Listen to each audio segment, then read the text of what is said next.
İyi günler beyefendi, iyi yolculuklar. Öncelikle U dönüşü yaptığınız yer bundan sonra yasaklandı.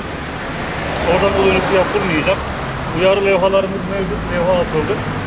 Akan trafiği aksatmamak ve kaza riskini azaltmak adına oradan U dönüşü yapmıyoruz. Bu uyarı bundan sonrakilere ceza işlemi uygulanacak, bilginiz olsun. Evet, yeni yapıldı zaten. Öncelikle uyarı yapıyoruz, vatandaşlarımız yolda düşmesin. Daha sonra da ceza işlemi uygulanacak.